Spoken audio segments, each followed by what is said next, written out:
দর্শক আসসালামু আলাইকুম। আমি শহীদুল ইসলাম সজল আমার টিকটক চ্যানেলের পক্ষ থেকে সবাইকে স্বাগত জানাচ্ছি। যে যেখান থেকে আমার এই ভিডিওটা দেখতেছেন সবাইকে আন্তরিক শুভেচ্ছা এবং অভিনন্দন। অনেক অনেক ভালো পারফরমেন্স করে বাংলাদেশ জাতীয় ক্রিকেট দল পাকিস্তান ক্রিকেট দলকে হারিয়ে দিছে। কোন ফরম্যাটে? টেস্টে। টেস্ট হচ্ছে এমন একটা খেলা যেখানে পুরো 5টা দিন আপনাকে ব্যাটে বলে লড়াই করতে হয়, আর সেটা জেতার জন্য আপনার অনেক উঁচু লেভেলের ফিটনেস থাকতে হবে, অনেক মানে মেন্টালি অনেক ঠান্ডা থাকতে হবে, অনেক শান্ত থাকতে হবে।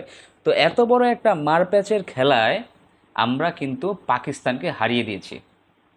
এখন এই কথাটা বলতে চাচ্ছি যে পাকিস্তানের পরে আমাদের নেক্সট টার্গেট হচ্ছে আমাদের প্রতিবেশী ভারত। এই এই মাসেরই 19 থেকে 23 তারিখে অনুষ্ঠিত হতে যাচ্ছে বাংলাদেশ বনাম ভারতের মধ্যকার প্রথম টেস্ট ম্যাচ। তো দর্শক, আপনারা আহ, ভারতকেও কি পাকিস্তানের মতো সহজ প্রতিপক্ষ মনে করবেন, নাকি অনেক বেশি কঠিন প্রতিপক্ষ মনে করবেন? আচ্ছা, একটা কথা যদি আপনাদেরকে জিজ্ঞেস করি, ফ্র্যাঙ্কলি বলবেন যে বাংলাদেশ যখন পাকিস্তানে খেলতে গেল তখন কি আপনাদের কোনোভাবে মনে হয়েছে পাকিস্তান দুর্বল প্রতিপক্ষ, নাকি আপনারা এটা ভাবছেন যে বাংলাদেশ হোয়াইট ওয়াশ হবে? কোনটা?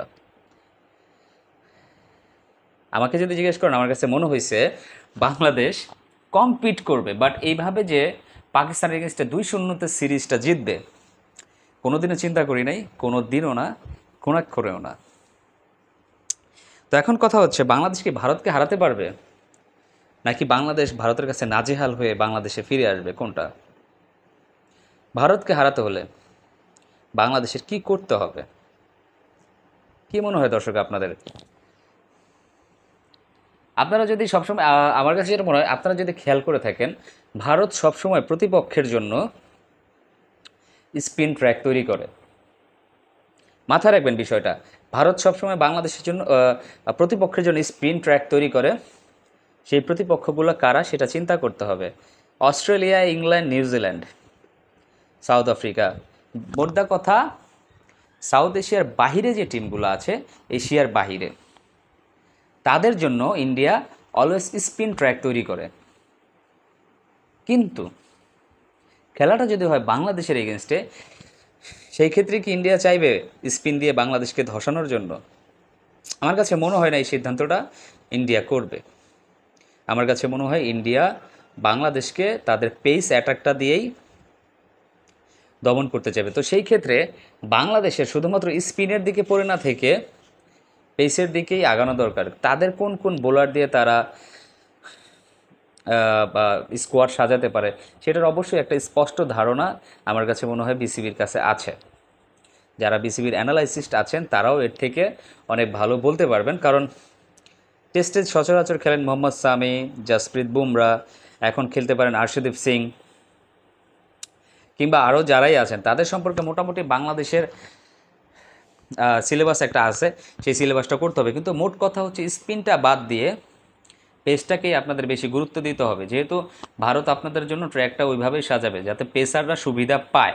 তবে এই ক্ষেত্রে আরেকটা ঝামেলা আছে যে পাকিস্তানের এত ব্যাটিং সহায়ক উইকেটে বাংলাদেশের পেসাররা যা করে দেখাইছেন, সেই জিনিসটা যদি ভারতের মাটিতে হয়, যদি পেস সহায়ক একটা উইকেট তৈরি করা হয়, সেই ক্ষেত্রে বাংলাদেশি পেসাররা যদি ভারতীয় পেসারদের চাইতে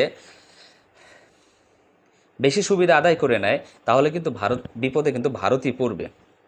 তা আমার কাছে যেটা মনে হচ্ছে, ভারত একটা দ্বিধাদ্বন্দ্বে পড়ে গেছে বাংলাদেশ এরকম একটা সিরিজ জয়লাভ করে আসার পরে, দ্বিধাদ্বন্দ্বে পড়ে আছে। তো আমার কাছে মনে হয় না ভারত বাংলাদেশকে অন্ততপক্ষে এইবার এই সিরিজে দুর্বলভাবে নেবে। আমার কাছে এটা মনে হয় না, কারণ তারা যারা যে টিমটা পাকিস্তানকে হারাই দিতে পারছে এরকম গোহারা, তারা অবশ্যই কিছু ধারণ করে, কিছু বহন করে।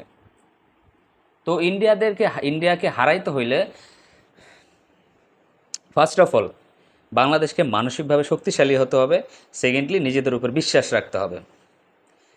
কয়েকজন প্লেয়ার আছেন যারা এখনও আউট অফ ফর্ম আছেন, তাদেরকে অতি দ্রুত ফর্মে ফিরে আসতে হবে যদি বাংলাদেশকে ভালো কিছু করতে হয় ভারতের এগেনস্টে। কারণ পেসারদেরকে নিয়ে ভাই কোনো চিন্তা করতেছি না, আলহামদুলিল্লাহ মাশাল্লাহ যথেষ্ট ভালো বোলিং লাইন আপ হয়েছে।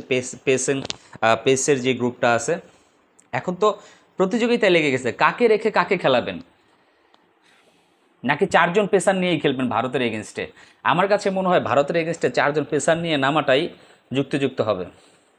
4জন পেসার, 2জন অলরাউন্ডার, আর বাকি 5জন batsman.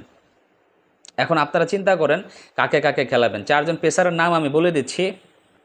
1 number Taskin Ahmed, secondly Shariful Islam, দ্বিতীয়ত আপনার থার্ডলি নাহিদ রানা, চতুর্থত হাসান মাহমুদ।